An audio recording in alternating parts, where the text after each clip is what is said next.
how happy New York is right now? Do you know how cool it is to see your mayor? Wait, no. Do you know how cool it is to see your mayor jump in a pool with the kids? I don't give a damn because about of the mayor jumping in the pool. Yeah, I care about the future. Wait, did you catch that? A national news panel is literally melting down on live television over a pool party while discussing crime rates. You can't write this stuff. Stick around because the absolute chaos unfolding here is just the tip of the iceberg today. But he's not trying I care about my safety. I care about my children's life. Homicides are down in New York City. Yeah. Rent freezes are happening. Campaign promises are being delivered. They're punishing capitalism. You're saying New York is a city of capitalism with a socialist mayor. He's going to drive everyone to Panama. No, he's going to drive everyone to not. Puerto Rico. How many billionaires are already leaving? Yeah. Look at how fast this conversation derails. We went from laughing about a pool party straight into homicides and punishing capitalism. The whiplash is real.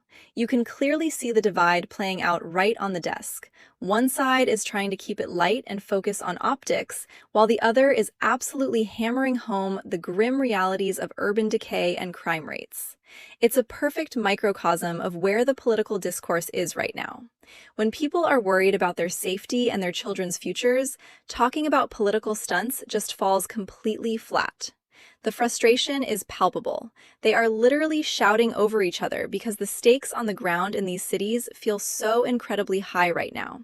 It really exposes how disconnected some of these political narratives are from the everyday anxiety that regular citizens are feeling when they walk down their streets. Her name is Ada Lynn. She's 4 months old and the only American citizen in her family. Her parents, who agreed to speak with us if we didn't show their faces, traveled from China to Los Angeles so Ada could be born in America and claim U.S. citizenship. I want her to live a happy life, her father says.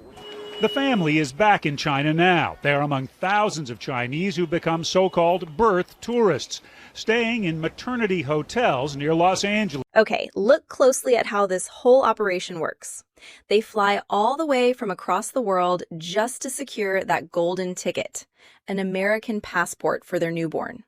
It's wild when you realize this is a massive, booming industry operating right under our noses. People are dropping tens of thousands of dollars to stay in these dedicated maternity hotels in California, essentially buying their way into the system. And the craziest part? It's completely legal under the current interpretation of the rules. Think about the long-term impact here. When that child turns 21, they can sponsor their entire extended family to come over. It's like a massive loophole that entire agencies are designed to exploit. You have to wonder how sustainable this is for the local economies absorbing these impacts, or why it's taken so long for this loophole to hit the mainstream debate. Whether you agree with the policies or not, you have to admit that watching a completely formalized business model built around bypassing standard immigration queues is absolutely mind-blowing.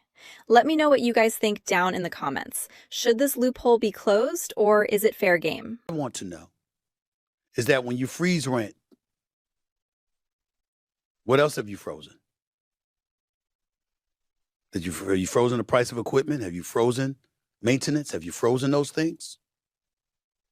Because those things still need to happen, and it costs. Nothing's free.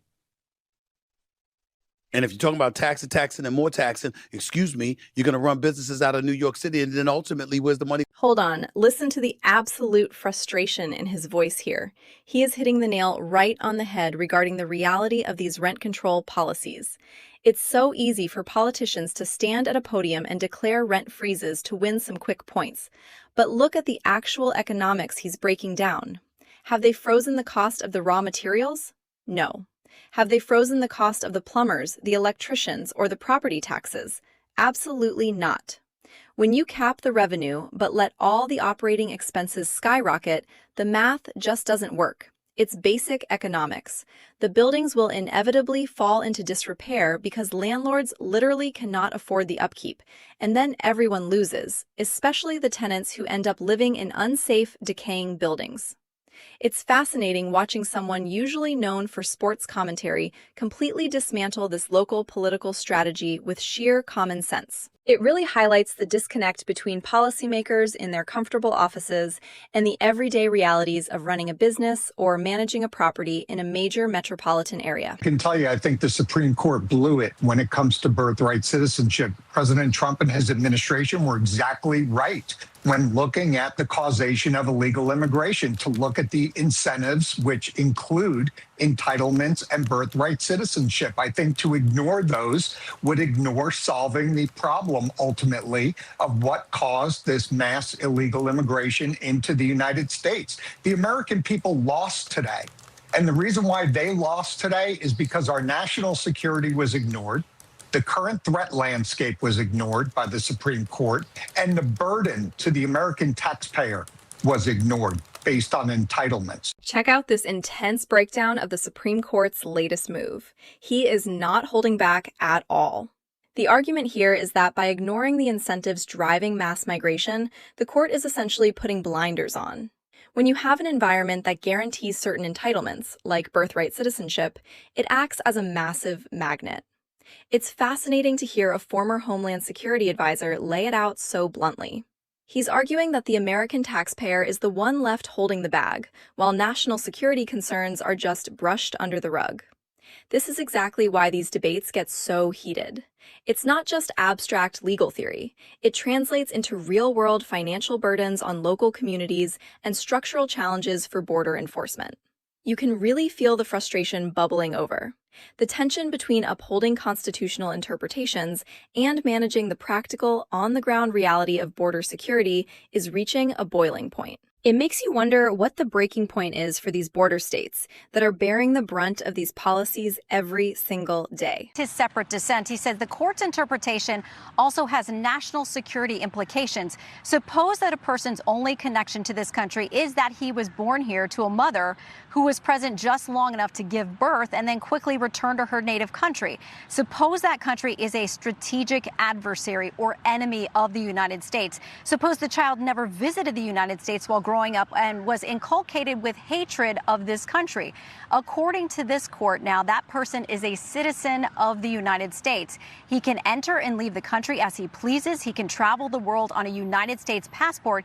Even if he plots to harm this country, he cannot be deprived of his status as a citizen, at least under current precedent. He goes on to say that this decision today also provides a powerful incentive to enter or remain in this country illegally. He goes on to say, in my judgment, the court has made a mistake that will seriously affect the country's future. Are you hearing this? The legal hypotheticals being thrown around here are absolutely staggering. A child could be born on U.S. soil to parents who are literal adversaries of the country, leave immediately, and then return decades later with full citizenship rights. That is a massive security blind spot that the dissenting justices are shining a giant spotlight on. It's wild to consider that a passport could be weaponized in that manner without any checks or balances. This completely reframes the entire birthright conversation from a simple immigration issue to a profound national defense vulnerability. Think about the implications of someone who has zero allegiance to the nation, who was perhaps even raised with hostility toward it, possessing the exact same legal access and protections as someone born and raised here. It's a terrifying prospect when you map it out the way she just did. This isn't just about resource allocation anymore. It's about the fundamental integrity of the nation's security apparatus and who gets to hold the keys to the front door. This is an evolving debate. Right now, it is in a very definite hesitant towards transgender rights space. I would just remind our audience, there was a time in our country in the late 1990s and early 2000s when many states, most states in our countries, constitutionally banned same-sex marriage. We are in a different place on that issue now. That debate and all the human rights issues underneath that evolved over time. Listen to the gravity in this report. We are watching a monumental shift in how the highest court approaches these cultural battlegrounds. He points out how the landscape has completely flipped since the late 90s. This isn't just a minor policy tweak. It's a foundational legal precedent being set regarding biological sex and state laws. The crowds outside the building tell you everything you need to know about how deeply personal and divisive this issue is for the entire country. It's a complex collision of human rights, biology, and competitive fairness. When the Supreme Court weighs in like this, it sends shockwaves through every local school district and athletic association in the nation. It forces everyone to immediately recalibrate their rules.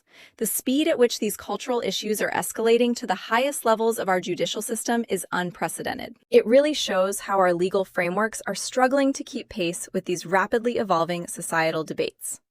We are watching history being written in real time, right before our very eyes. Just a quick note here. The terms that we're using here during our reporting, biological male, biological female, the High Court put those terms in quotations in their decision and their dissent. But just so you know, we're using those terms from the decision itself, biological male, biological female. Check out this incredible moment of media self-correction. The anchor literally has to pause the broadcast to define the terms they are legally allowed or choosing to use. Putting biological male in air quotes and explicitly stating that the network is just quoting the Supreme Court decision is a fascinating look behind the curtain of modern journalism. It shows just how terrifying it is for these networks to navigate the current cultural minefield.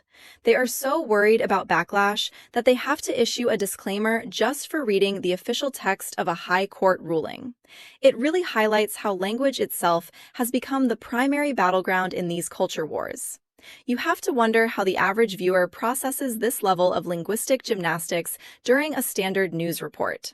Does it clarify the issue, or does it just add another layer of confusion to an already incredibly dense legal topic? It is a fascinating study in modern media dynamics and the immense pressure these corporations are under to avoid offending any segment of their highly fractured audience. That is all the madness we have for today. Smash that subscribe button if you want more raw reactions, and I'll see you in the next one.